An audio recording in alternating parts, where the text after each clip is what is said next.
All right, in 5, 4, 3, 2. Okay, shifters. Do you hear me now? Sounds good. This is my path that I am grateful for. We're all under a lot of stress right now. There's no one on the planet that is immune from having mental health struggles. Everyone has some sort of issue, everyone's going through something, and everyone should be able to talk about it and not feel ashamed of it. I'm going to be open. I've gone through some stuff, you know. I feel like it would have been beneficial to my mental health as a youth then to have someone speak to me about it, because at that age, I didn't even know what it was. I had no idea what it was. I believe it's a commonality in all of us, and I think we all have a part within us that feels misunderstood or misjudged. You're figuring it out yourself. It takes a toll on, your heart, because it's like that sometimes aches. There are healthy ways to manage difficult circumstances to improve our mental health. We wanted to prioritize building community and creating these safe spaces. Let's stop the stigma and join the conversation. Let's build a shift. What is a shift? A move, especially over a small distance. It's a slight change in position, direction, or tendency. It can be a small step, and it can have a big impact. What does it look like, or sound like, or feel like for you to start a shift? Hello, shifters. Hey, shifters. Hey, Chicago. Hey, Chicago. Let's rally. Let's rally. What if it starts with a conversation?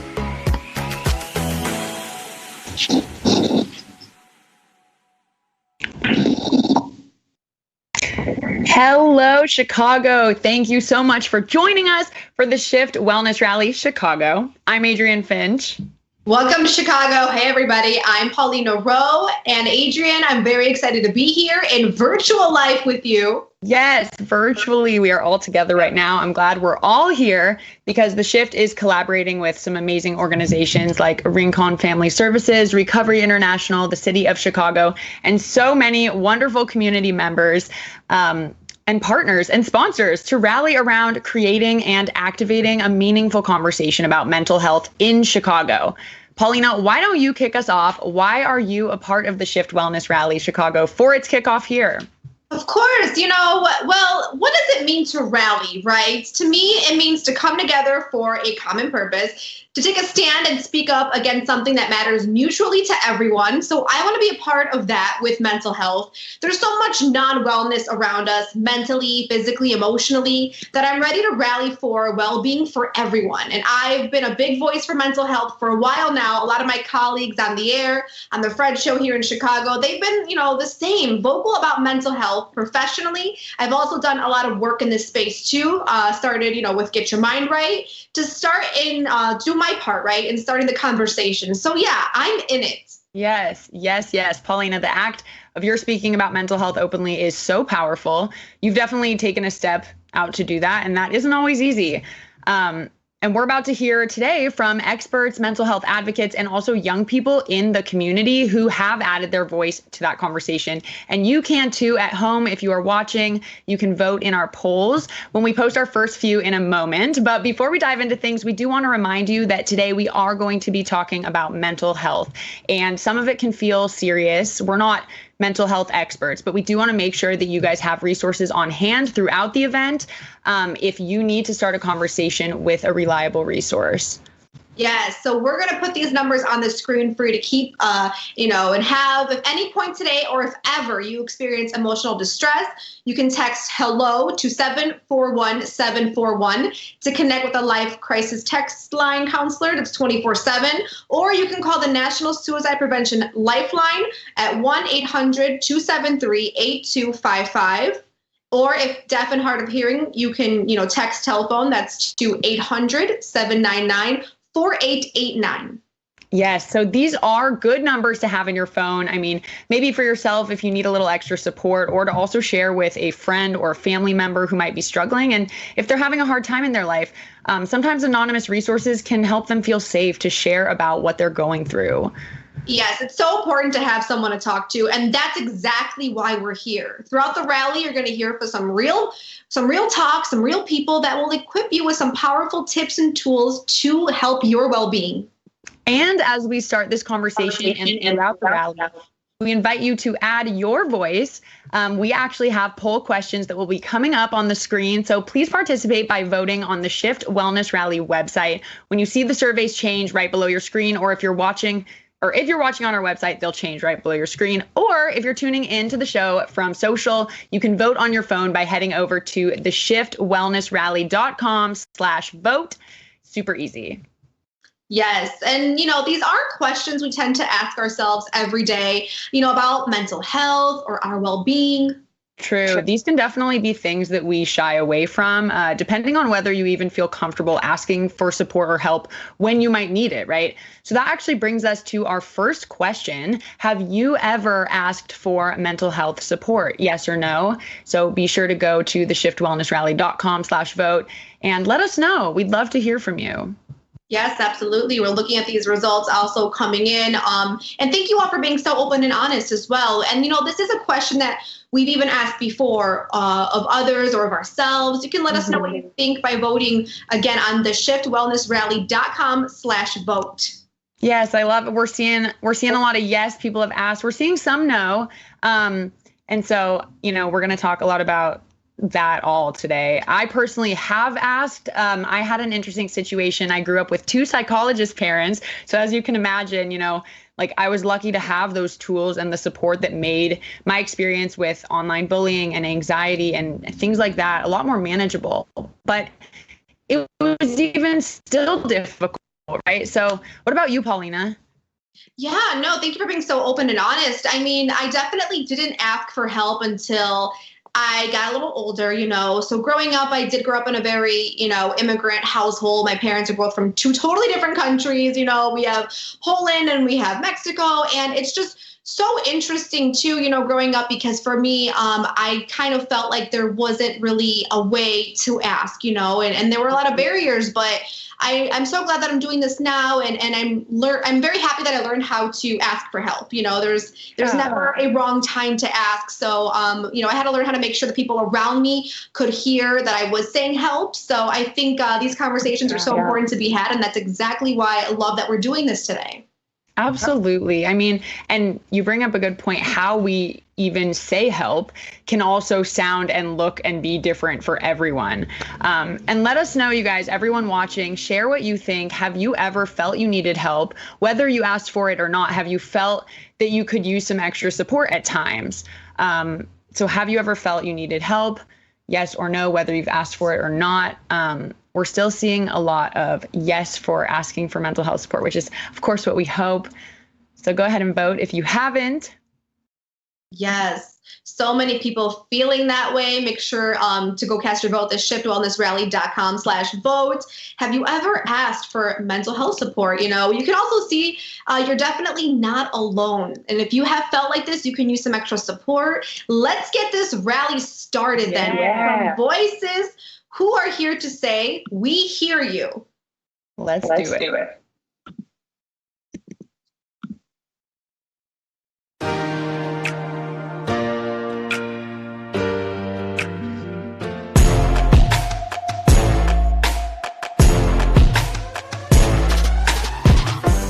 Hey shifters, I'm Mayor Lori Lightfoot. And I'm First Lady Amy Eshelman.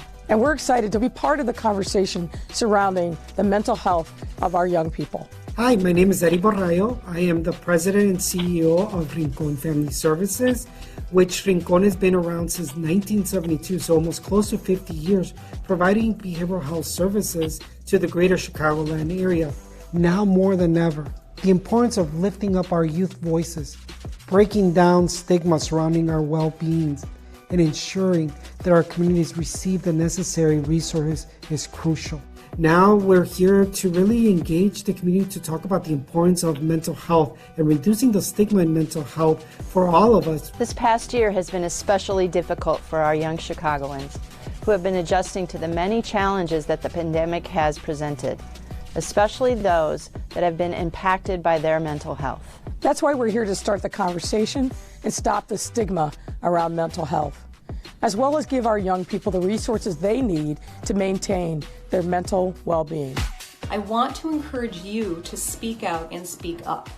Ask questions. Don't suffer in silence. What really excites me about this mental wellness rally is the conversations around mental health and wellness that our youth is now able to represent themselves with. Hi, I'm Jake Roscoe. I'm 27 years old and I'm working for Rincon Family Services in Chicago. Hey Chicago, my name is Erin Thompson It is a great pleasure to take part of this important conversation about mental health and mental care. Hi, my name's Anna. I am 28 years old. I work at Rincon Family Services as a substance use counselor. Collectively and together, we are working towards breaking the stigma. Let's stop the stigma. You can be heard. Let's start the conversation. Let's stop the stigma. Let's start the conversation. Let's start the conversation. Let's heal together. Let's create a shift around here. Mental health is everything. Our brains is where it all happens, is where creativity happens. If you think of it like a plane, the cockpit is where everything is created. So of course, mental health is so important. I believe the biggest obstacle to speaking about mental health is ourselves. We will create excuses. I'm okay. I feel okay today. Or it's not a good time. Or I'm too busy. It's easy to make excuses and twice as hard to be willing to help ourselves sometimes. I think that we all feel that our own problems are less important than whatever anyone else is going through, which can be incredibly invalidating to our own mental health at times. As someone who's really young and a student, I think that mental health has impacted people more this year than any other traditional year. I know it's been such a challenging time through events that have been happening in our community, through collective trauma. And I just want to recognize that when we talk about mental health, we can't separate that from issues of social justice. This whole pandemic has definitely had a humongous toll on everybody.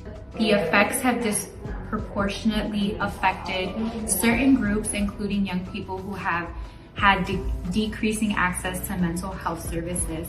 During this whole pandemic and everything, like, it's been so hard to get all of these services. You feel distance with people, you know what I'm saying? I definitely felt an increase in anxiety that sometimes I didn't know what was going to happen. I was seeing people close to me passing away or getting sick, and that was terrifying. Since I haven't been able to interact with a lot of people, I see myself getting anxious when I'm in social situations. We don't even know the true impact of COVID on our mental health on a situation where it was already terrible. My biggest message around starting the conversation around mental health is look inward first and ask yourself, what are you needing right now? What does wellness mean to you, and what do you need to reach that? When our emotions spin out of control, our minds and bodies can feel like they're not our own. We might know we need help, but for what exactly? Mental Health America has developed a screening tool that can help you figure out what you're dealing with. So when your trusted adult or your doctor or your therapist asks what's wrong, you don't have to say, I don't know. Understanding what's going on with your mental health is the first step in getting the support that you need ASAP. Welcome, everybody. We are here for a discussion around mental health with youth in our community. My name is Rosana Rodriguez, and I am the alderwoman of the 33rd Ward.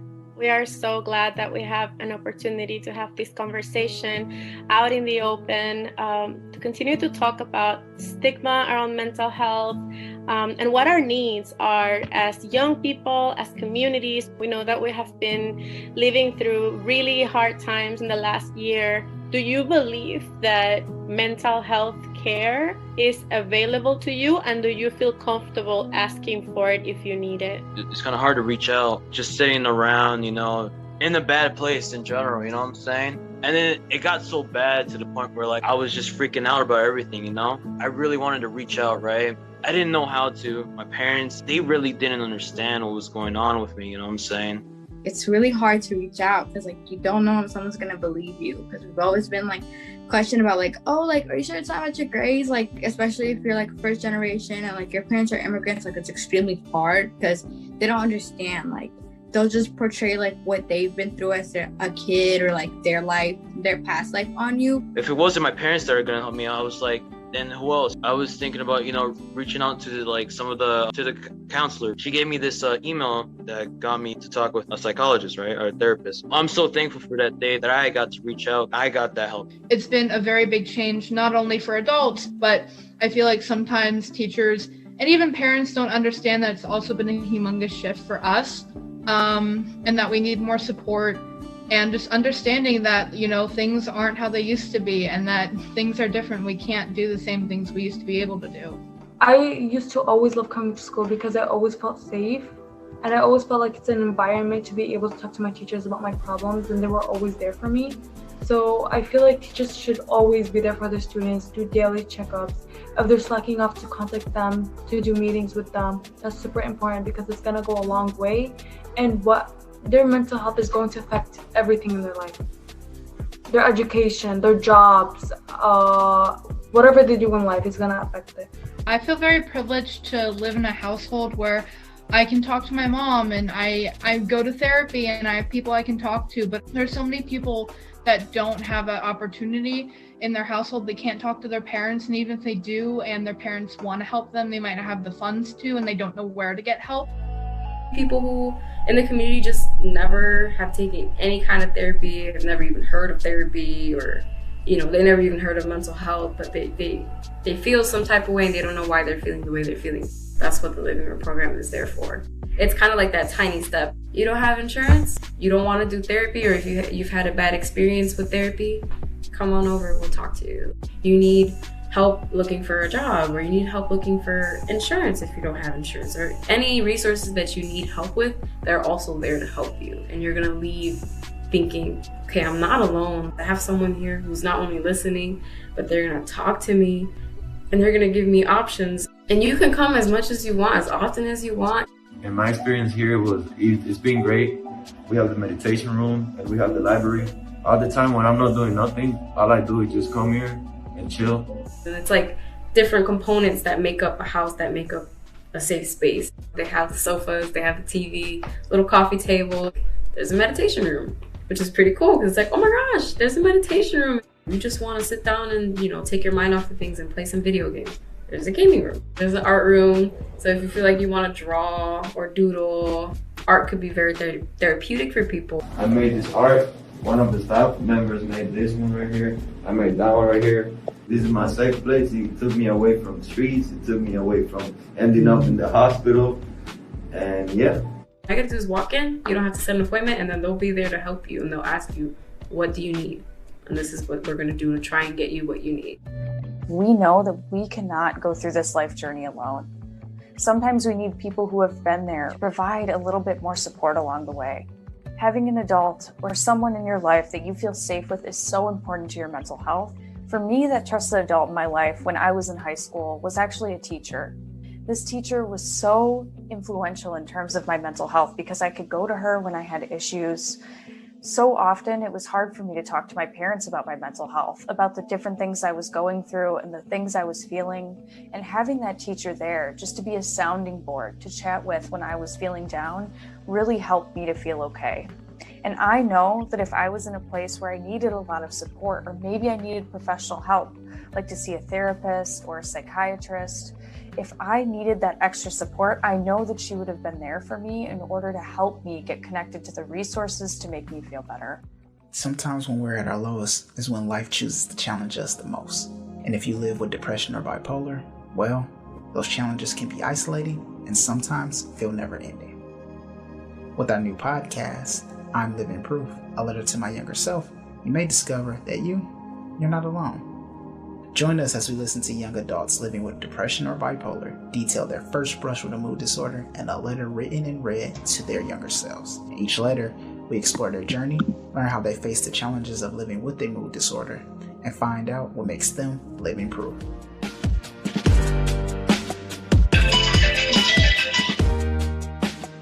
Wow. I think there's so much to look back on in our experiences where we really can see our own strength, right? And plus what young people are dealing with overall. I mean, there's a lot that's going on right now that's brand new to the world. So you guys can keep voting on our website to add your thoughts into the conversation. Yes, and we've heard COVID, we've heard isolation, all new experiences, new challenges, right? Oh, right. And then the feeling of, not being understood or not knowing where to turn, that all adds up. So what did you guys say your biggest stressors are? If you haven't voted, feel free to go to theshiftwellnessrally.com/vote. Let us know. Get in on this conversation. We're seeing some school money, relationships. You know, there's a little bit of everything here. Yes, all valid stress, you know, for sure. We also heard just now about some different types of support, which is so important. And they're helping people, right? Whether as a first timer or someone who's used to asking for help. We're curious what you all think, even if support is there. When you get stuck in an emotion or a situation, do you feel comfortable asking for help? Right. Yeah, no, I mean, you can also go cast your vote now to the shiftwellnessrally.com/vote to join in all the conversations too today. Yeah, and we're seeing a lot of yes, but we're still seeing some no. And of course, you know, we want everyone to ultimately get to a place of feeling comfortable, but it's okay that you're not feeling comfortable right now. That's why we're here. It's not always easy to say help sometimes. And there are also so many ways to take a small step. It might even be overwhelming to think about kind of where to start and how do you calm your mind enough to know where to start, right? Absolutely. And, you know, we're going into a really nice mind shift moment with a meditation exercise, one of my favorites too, led by Dr. Broderick Sawyer, and some great conversation around stigma and building trust, a special Q&A visit with Chicago's very own mayor, Lori Lightfoot, with more resources and ways that you can find a starting point around your own mental well-being.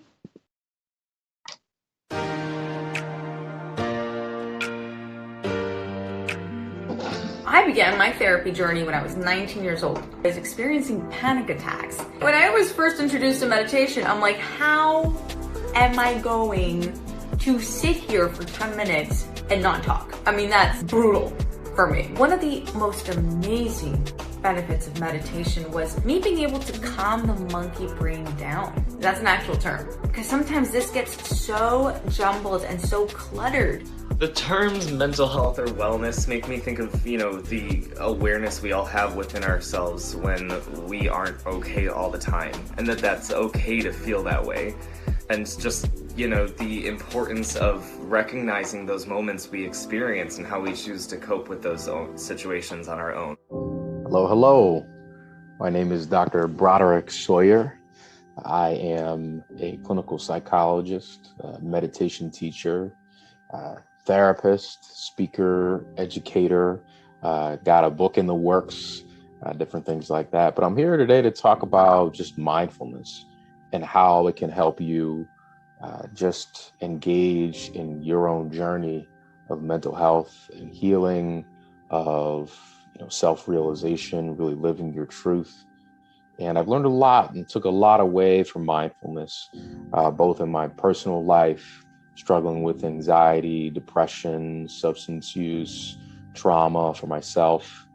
And I've also helped a lot of clients, therapy clients, work through their own difficulties, just using the power of mindfulness. Mindfulness is in the present moment. It's always there. So that feeling that you have right now, watching this random guy talking, smiling, pausing, right? So you're tuning into what's happening in the present moment, right? So if I have a class assignment due, next week, if I'm thinking about that when I'm in the present moment, when I'm not working on it, there's really no point to worrying or following my mind going into that space, right? So mindfulness, in essence, is the ability to see your mind pulling you out of the present moment and instead choosing to stay in the present moment. Instead, you see the worries on the horizon. You see that big project that you have to do tomorrow. It's okay to worry. It's okay to have fear. But we don't follow our fears when we're not in moments that we can actually do something about them. Mindfulness is a reality as it is, not as I wish it was. That's what mindfulness is when it comes to mental health and well-being. We want to allow ourselves to feel what we feel. And we want to have compassion for the human condition. I'd like to do just a brief meditation exercise. It's how we become present. We want to start with nice full in breaths, breathing all the way in.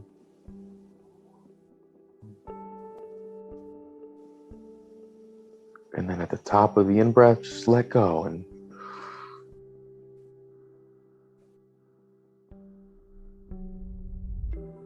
Breathe all the way out.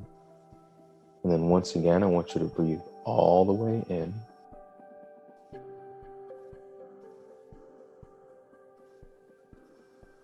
And then release your breath at the top and just try to loosen your shoulders a little bit with that out breath.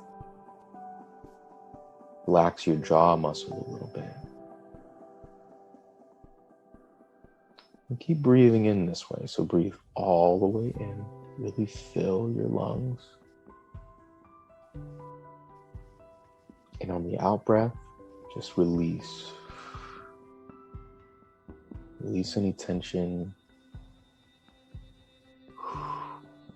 Release any worries. All you have to focus on in this moment is breathing all the way in, and breathing all the way out.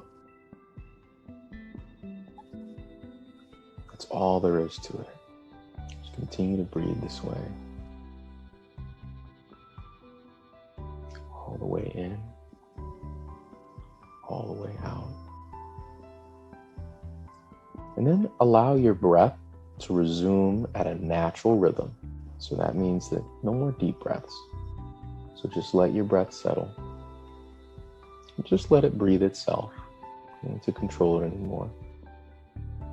Let it breathe. And what I want you to do once your breath is settled is imagine some place or someone who makes you feel good. This can be a place like the beach, or for me, it's a basketball court. Or if it's a person, it can be a grandmother, a parent, a friend, a pet. There's someone or some place that makes you feel really relaxed, really at ease. And I want you to imagine yourself with this person, or with this pet, or in this place. Just use your imagination to put yourself in this relaxed, safe space.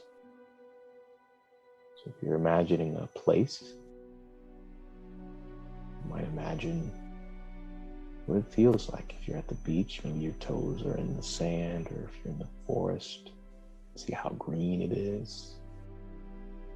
Imagine all the little details, and if you're imagining a pet, imagine that you're petting your dog or you're petting your cat. Just really bring to mind what it's really like to feel that appreciation. It's a person. Imagine their eyes looking back at you, smiling, and you're smiling at them too. And just feel the sense of connection and ease with the space that you're in. Just really appreciate the space. Just really breathe into the space. Notice any feelings of happiness, of ease. And just taking a few more breaths. Just one nice big in-breath.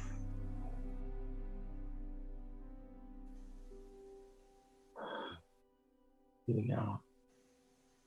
You can open the eyes. That was just a little bit of a mindfulness meditation practice. That can serve to help us become more present. And it can also help us create feelings of happiness or joy.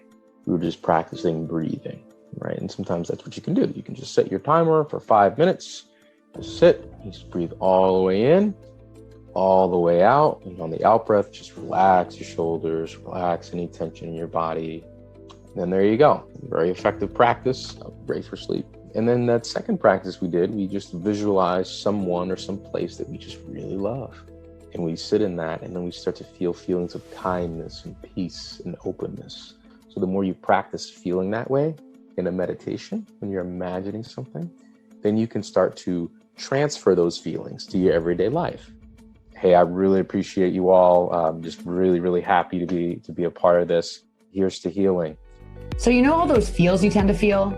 Well, being able to put words, actual vivid language to it, can be a big part of reducing the negative impact on our mental state. For example, if you're feeling sad, it actually helps us manage this emotion when we can be specific about the kind of sadness that we're feeling. Disappointment, grief, empty, isolated, powerless. Coming up with words for our emotions isn't always easy, especially when we're feeling out of it to begin with. This online tool can help us find words we didn't even know we were looking for. All the Feels is an awesome free app that helps you identify and track your emotions. It helps you name your feelings with expressive words that you can relate to, creating a catalog of your emotional vocabulary. You can use it as a tool to really see where you're at, and you can share your weekly or monthly graphs with your therapist. I mean, who has time to remember how you were feeling last Tuesday? All the Feels is a really simple way to put the right words to what we're feeling so that we can better manage how we're feeling.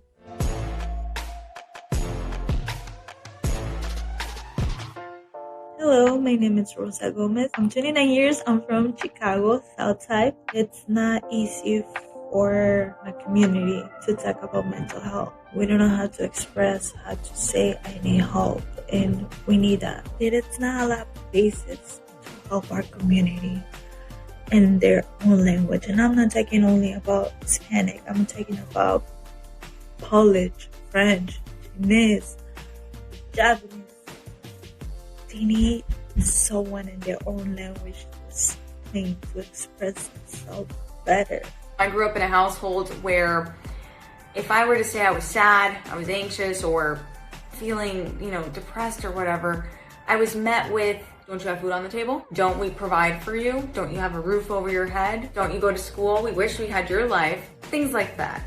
I have both depression and anxiety, and the reason why I wouldn't talk about my family about it would be because I wouldn't want to worry them, because I myself I'm a people pleaser. So I wouldn't want to talk about it because they're gonna think badly of me or they're gonna judge me. What inspired me to become a mental health advocate was my own lived experiences. I was coping with my depression, anxiety, substance abuse, and just not really having outlets that helped me to understand what I was feeling, why I was feeling, what I could do about it. Instead, I was getting punished a lot by my school, threatened by law enforcement.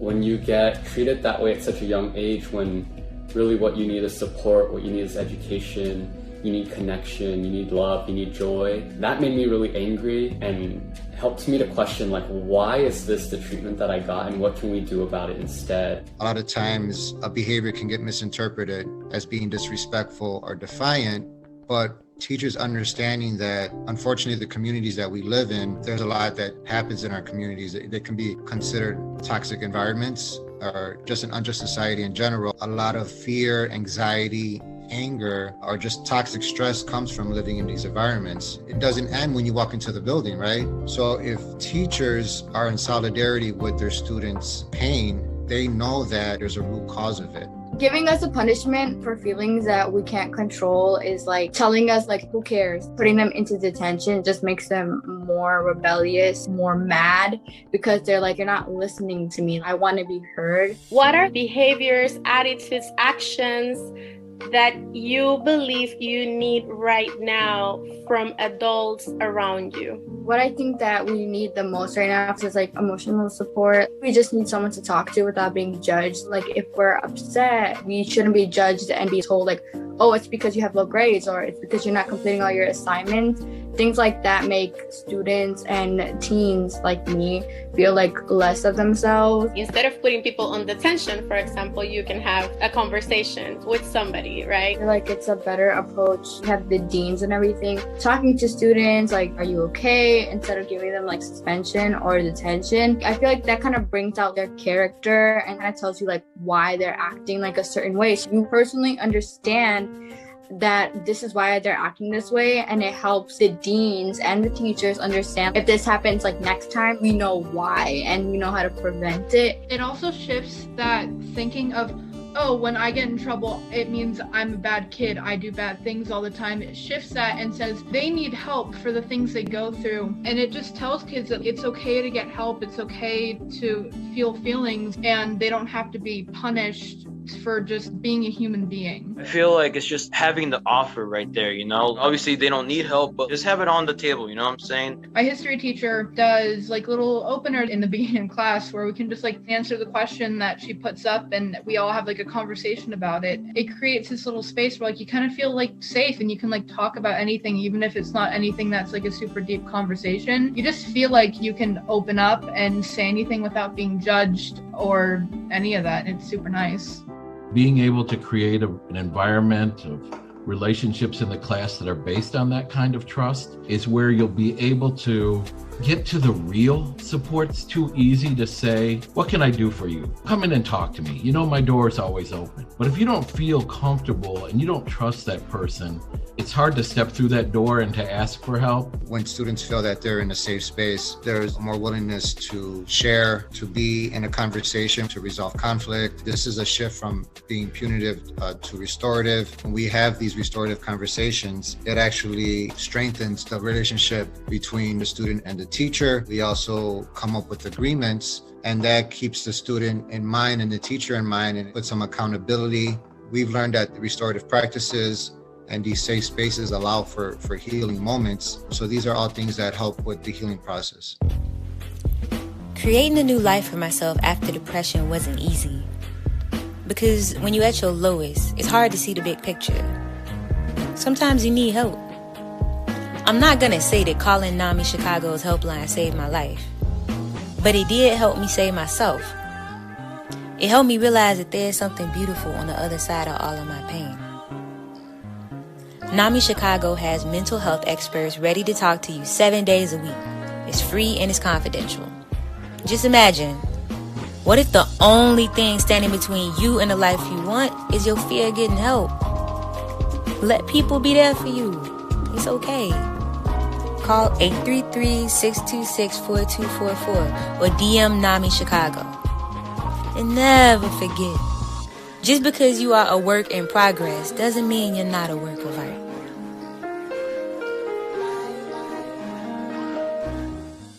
Hi there, I'm Zoe Takaki. I'm a 19-year-old college student currently living in Chicago. And a question that I have for the mayor and any other city officials that are policy leaders is, how can the city support teens going through mental health crises? How do you plan to include youth and adolescents in the conversation around mental health when policies are being put into place? We really are hoping that this rally sends a message and sheds light on the importance of investing in mental health resources for our communities, especially for Black and Brown communities. Specifically, teens in low-income communities that might be dealing with stress revolving race issues, financial issues, familial issues, community issues. Creating policies and providing resources that support the mental health of our residents, especially those who are particularly vulnerable, has been one of my priorities since I became mayor. That's why during my first year in office, in our first budget, I doubled the city's investments in mental health to expand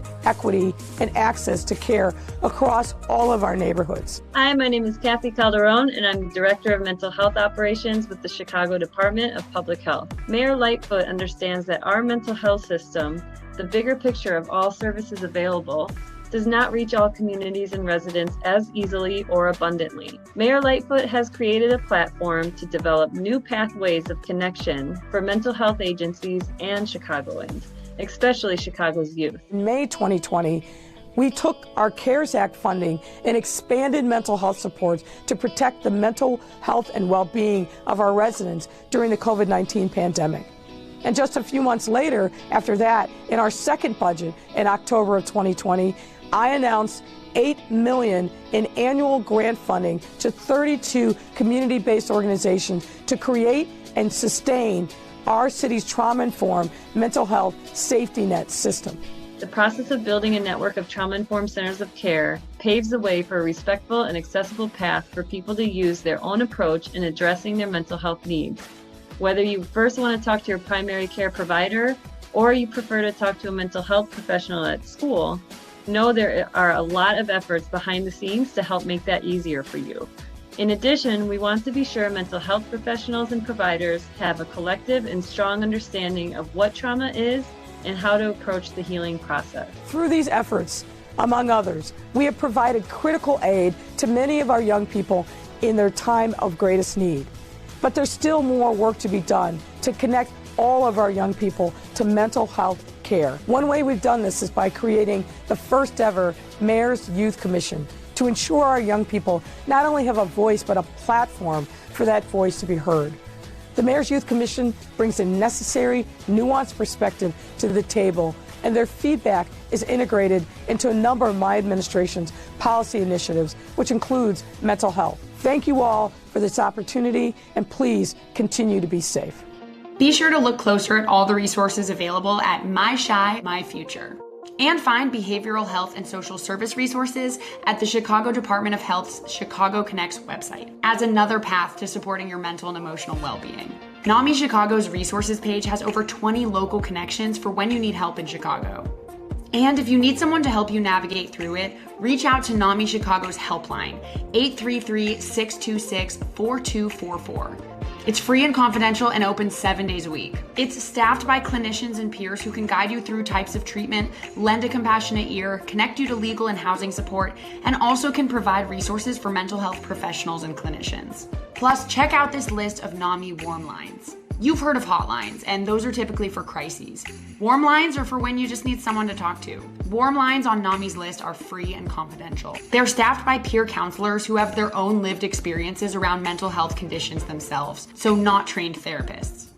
And locate 60 more mental health resources that you can access anywhere in the USA on this social work license map. Also add this to your list. You can call 211 no matter where you are. A 24/7 free and confidential service supported by the United Way that helps match people with resources like food, shelter, and mental health services. And as always, look for more resources on our website. Did you know that there are a lot of apps that help with mental and emotional well-being? Of course you do. There's an app for everything. Just look at all these well-being apps. Apps that match you with a therapist or coach for low or reduced cost. Apps that specialize in connecting people with culturally relevant counselors. Apps that have guided meditations, stories, music. Try adding an app to your well-being toolbox. It's really hard going through some stuff, school stuff, or you and your friend had a fight, but there's important people you need to go to, your friends, your family, The biggest surprise I've gotten in the past from sharing what I was going through was the love and support I received from my closest friends, with their kind words and overall just checking in with me. Brain XP is teens helping teens. It started with my book, Brain XP, Living with Mental Illness, A Young Teenager's Perspective. And the reason I wrote the book was because I didn't find the materials that I needed that were easily accessible for me when I was struggling. It's 10 chapters of me telling my mental health story. The good, the bad, the ugly, everything is in there. People can relate to it. People don't feel alone anymore, especially teenagers. It has grown into something so much more. Brain XP Project, the Brain XP community. We offer music, we offer tons of resources based on lived experience. The social media, almost everything is free for access. I want this to be accessible for teenagers, for their parents, for mental health professionals, because I couldn't find those things accessible for me. As a community, we're changing the language of mental health to be far more positive. The community offers something very special, and that's a new perspective on mental health. Looking to connect to a community after the rally?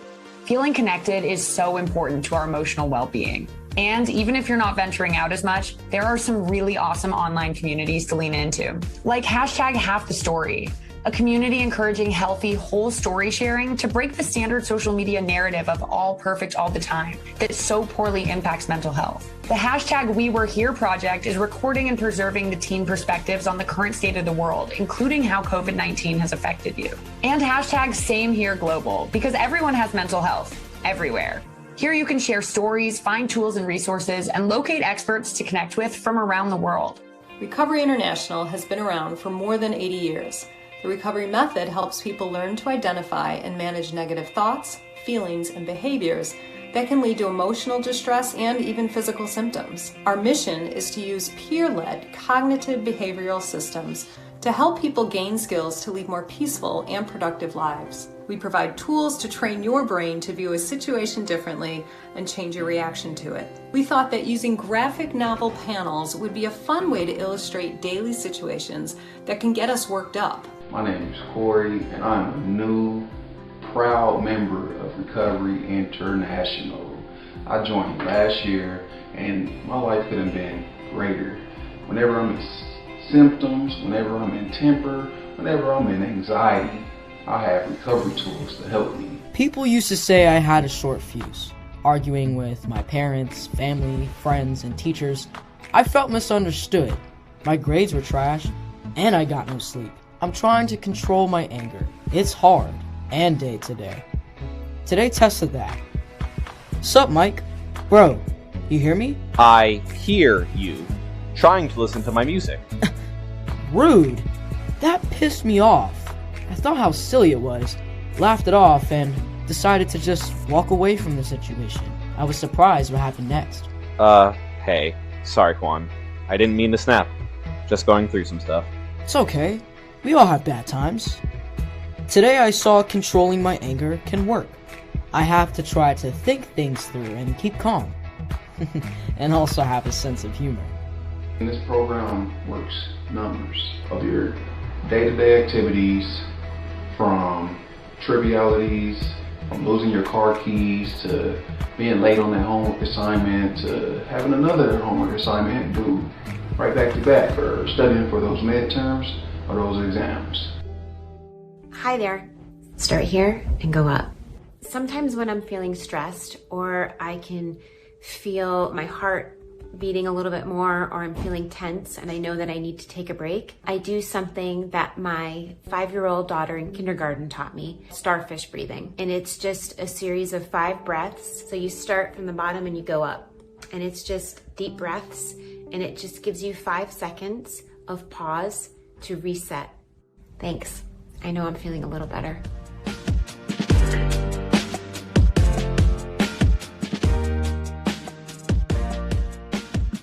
Yes, that's such a fun exercise, starfish breathing. I'll have to use that personally. I love it. Yes, those were powerful conversations, and what gets in the way is different for everybody. You know, so many people dealing with different support structures, environments, reactions from their surroundings. So if yours asking for help, are you able to be heard and get the help you need? So our question for you now is, have you gotten help when you've asked for it? You can go to the shiftwellnessrally.com/vote to join in on all the conversations happening. I mean, always, often, it's okay, rarely, never. Sometimes, yeah, I think sometimes I think there have definitely been times when I've asked for help and maybe not gotten the help, but maybe I wasn't sure exactly how to ask the way that I needed to, or I didn't really know what I needed help with. Yeah, we're seeing answers all across the board. Some people are really out there looking for resources on their own, and in some cases, they just don't know where to start, I think. So what about you guys? I want you to add your voice to the conversation. The next question is, what stops you from asking for help? So if you were one of those people that said, I don't know, I haven't asked for help before, what stops you from asking for help? There are so many different reasons. You can go to the shiftwellnessrally.com/vote to join. I think for me in the past, it's been not knowing how to ask when I was younger, and I just didn't really know how to ask for help or what I needed. And then I'm definitely curious as well, what tool are you using the most to manage your well-being? We've heard about so many. We've heard about self-care tips and apps and community organizations and resources. Which resource are you using the most? We want to hear from you guys. Yeah, it's really interesting too, because, you know, we just can really access help from our fingertips now. I think it's so amazing, right? So online apps and, you know, our friends, peers, trusted adults, like there's so much out there to get this, you know, the help that we need and that we all deserve. So I think that's really cool. And that's great to see so many different options are being used. And it's true. What works for one person can be very different for another, which it helps to be mindful of when you're trying things out. Mm-hmm.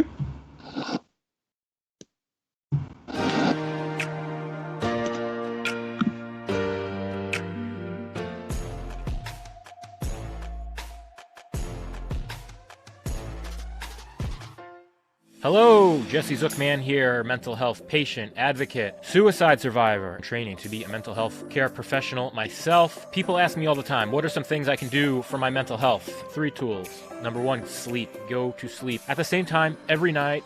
Wake up at the same time every day. Number 2, nutritious diet. Less things that come in bags, less things that come in boxes, The next thing, being social, just finding some type of community. Maybe it's your synagogue, your church, your mosque, maybe it's a sports group. But having that camaraderie, it's so crucial to maintaining your mental health. For me, writing is a way to let out my feelings and to basically put them away. If it's just journaling, write them into a poem. And then dancing. Movement, exercise, and creative expression is so important. I love to use the arts and different creative outlets as a way to engage people in conversations about mental health and making this wellness space a lot more fun and creative. I have a turtle, which is like one of the weirdest ESA animals that you can have. I guess like just talking to him and like cleaning his tank and spending time with my animal, like it makes me feel better. Therapy. I was one of those people, I don't need it, I don't want it. Without realizing it, I was hurting myself. You think that I can deal with it and I can get over it and I can figure it out on my own. It's totally not the case. And taking therapy, it's showing me that you don't know anything. You don't know what you're going through. You know what you see and what you feel, but you don't really know what's going on. Hey everyone, my name is Kelly Davis with Mental Health America, here to share a quick tip about dealing with stress. So if you can imagine, this is your brain. This part right here, your prefrontal cortex, also known as your rational or thinking brain, helps you make decisions about what to do and what to do next. This part right here, if you can imagine, is your amygdala. And your amygdala is what in your brain releases stress hormones when you're freaked out. So when something stressful happens, your brain goes like this, and you flip your lid. What happens next is that if you can just remember that this part of your brain is trying to help you out by making you more alert to what's going on, you can slowly take enough breaths to where you can bring your thinking brain back home with you. One of my favorite positive coping techniques that I love to share with others, and I do this every single day, it's called self-compassion hug. I love just giving myself a nice snug hug. I like to put my hands up here on my shoulders. It may look silly, it may look weird. You're probably like, what is she doing? But trust me, it works, and I'll explain why. This activates the mammalian care system. So this takes us back to when we were first born and being held. The message that we're sending to our brain is that we are safe and we are comforted. And our brain doesn't know the difference, it just knows we are being held. When we hug ourselves, we're telling ourselves, hey, we are allowing ourselves in our personal space. You are calm, you are safe, and this is a wonderful stress reducing, positive technique. That's a great way to ground yourself, a great way to be there for yourself, a great way to soothe, and it's easy. Now you know how to do it. Hi everyone, this is Ifacho teaching you laughter yoga. Scientific studies show the body cannot differentiate between real or fake laughter. Whether I go ha ha ha ha ha, or if I really laugh like the body still gets all the wonderful health benefits from it. Within minutes of doing laughter yoga, you elevate your mood and you bring more joy to yourself. When you do laughter, at some point you have to take a big breath, and that brings a lot of oxygen to the body. It lowers the blood pressure, decreases the stress hormone, cortisol, and increases your endorphins. Now, the steps of laughter yoga. Number 1, clapping and chanting. The way we clap is finger to finger, which gives you good acupressure points, energizes you. We're gonna chant like this. 1, 2, 1, 2, 3. And we're gonna add ho, ho, ha, ha, ha. Yay! Now, we do this just so we get out of the brain, out of the mind, and into a more childlike, playful, silly, okay? And once you do the exercises, it starts to flow. And trust me, at some point, you're gonna think, oh, this is so silly, and start to laugh. That is the whole point. Now, number 2 is breathing and stretching. So breathe in, breathe out, breathe in, and breathe out. Let's get a nice stretch. Stretch arm over. And the other side. We like to do meditation towards the end, just to focus you in. We start with a little laugh. and becomes bigger. In order to get the health benefits, the laughter must be long and prolonged for a good 10-15 minutes, and a good belly laugh from the diaphragm. A good massage for your stomach. We cracked the code for laughter. How do we get more laughter in our lives? Laughter yoga, that's the key. When we heal ourselves to be that 100%, we're like, wow, I never thought that I could be this happy, or I could be not worrying so much. We're so used to not living that life that we don't realize we do need to heal, that we would benefit from therapy. Because I would never think of going to therapy when I was younger, or maybe even 5 years ago. But now I realize the importance of it. One thing I've discovered on my own mental health journey is that recovery is not a straight line. It'll go back, you'll slide, you'll backslide, you'll go forward. It really is an exercise in accepting progress, not perfection, and accepting that we don't always feel good, and accepting we're not always happy, and sometimes we feel absolutely terrible, and still we can participate in life. And for me, the more that I've been able to accept the bad days, the less bad days I have. Happiness is not feeling sad. Happiness is being okay with your emotions, you know? When it comes to taking action and advocating for my mental well-being this year, I will continue to have an open and honest conversation with those around me in order to help break the stigma surrounding mental health. I just want to say that I'm so proud of the students. You guys did such a fantastic job today. I hope you hear something today that helps you cope better with your situation. We hear you, we are listening, and we want to help. We are grateful that you are telling us what you need, and we are going to do everything to get it for you. And at times, we're going to also need you to come with us and organize, because sometimes it's really hard. But we're here for you, so please always reach out. Thank you so much for being part of this conversation, being part of this rally, and being part of this solution.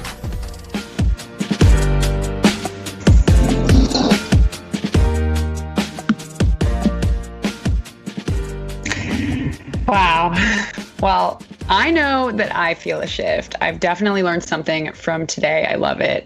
What did you get out of it? Anything shift for you? Yes. I mean, I loved it all. The starfish, my personal favorite, the meditation. Yes, I need to be better about meditating. That is for sure. I also really appreciate the reminder that, hey, many of us, our mental health journey, it's not going to be this straight line, and it's not going to be the same as other people. So let's be compassionate towards ourselves and towards each other. That can help us go a long way. I just love that reminder.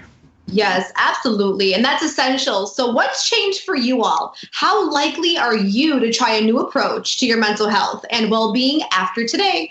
Checking in with you all. Let us know by voting. The question is likelihood of trying new approach to mental health. You can go to the shiftwellnessrally.com/votes to join in on the conversation. Are you more likely, less likely, about the same? Hey, we're seeing some more likely. That's great. We're not seeing any less likely, so that's good. I'm definitely going to try a new approach. I think that having these apps that are out there will be really fun to try. I love that. And like we said, supporting our mental health can really start with a small step, and everybody's steps look different. It's important to remember that. So which approaches will you guys be trying? There are so many great ways to start.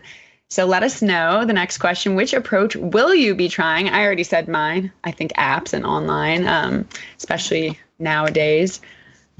I love that one. Self-care tips. That's really important too. Free resources. There's so much work to be done in that space as well. But I'm loving this. I'm absolutely loving it. Everyone's mental health journey is so unique. It is a personal path. So if it's the thing you're trying, the first thing you're going to try, or a seasoned self-shifter, the tools, the presenters, and programs featured today are all on the Shift Wellness Rally's resource page. So you can always check those out. For more information, go to the shiftwellnessrally.com and click on resources.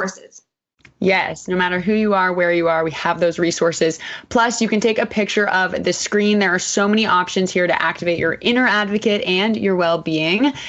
So right here, you can get involved. You can also spark your passions and connect with your peers, mentors, and new possibilities at myshyMyfuture.org. There's a couple other things coming up. The Chicago Mayor's Youth Commission is hosting a focus group, and you can help generate ideas and feedback on how the city invests in youth mental health. So that's awesome. Follow on Instagram at Shy Youth Commission. They're also presenting with Family Action Network, Life as a Quarantine, a youth-led virtual conversation on May 25th. I love that.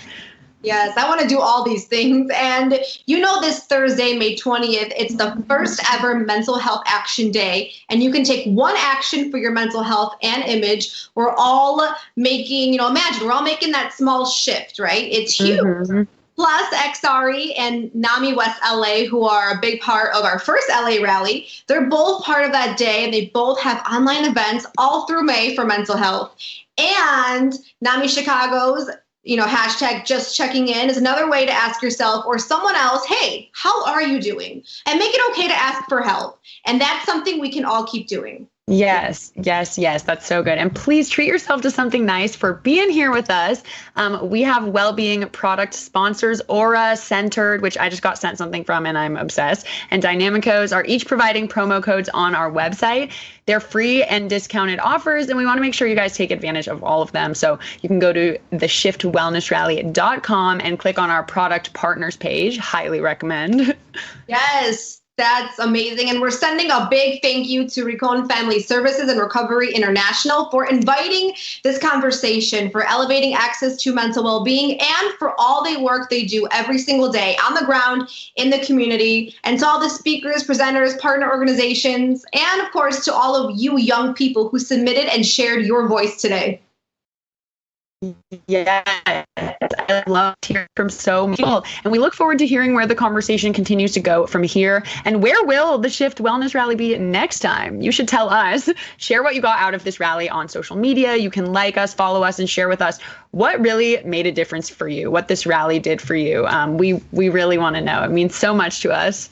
Yes, it's so fun. Let's keep this conversation alive. For sure. Thank you so much, Paulina, and everyone for joining us. Thank you. Let's all do this again and just help each other live our best lives. Right? Yes. Rallying and speaking up about your mental health and the well-being of those around you. All right, everyone. Keep starting the conversation for yourself with each other, and stay safe and stay shifted. Yes. Stay shifted and stay safe, Chicago. Mental health is never anything fun to talk about, but when we collectively break that stigma surrounding our own hardships and our own well-being, it becomes a much less scary topic to talk about. If you know someone who's struggling with their own experiences with trauma and they're in need of support, one of the most helpful things that we can do is just listen, come from a place of wanting to understand, and try to build collective vision with them on how they can be supported. It's been a really tough year, and everyone's experiences are different. Everyone has something different that they're battling. You should know that you're not alone. You shouldn't tell yourself that, oh, I shouldn't need help. We might not know how to get there, but we have a plan, and it's all about starting it. So we got this, guys. Go out there, express yourself. Let's openly talk about mental health as it is part of our overall health. Don't be afraid to ask for help when you need it. We see you, we hear you, and we are here for you. I think it's also important the community that you have around you, people that you feel safe and supportive to reach out to. Thank you for listening, because listening goes a long way when it comes to mental health. Whether you're a young adult, you're 13 years old, or you're a parent who is trying to better understand where your child is coming from, if you think you need help beyond your control, to know that it's okay. It doesn't make you any less of a person. It just makes you more human. If we all work collectively as a community and society to break that stigma, we can all confidently walk forward in our future and have a better, healthier life for ourselves. We wish you a great journey, and thank you for joining this Wellness Rally.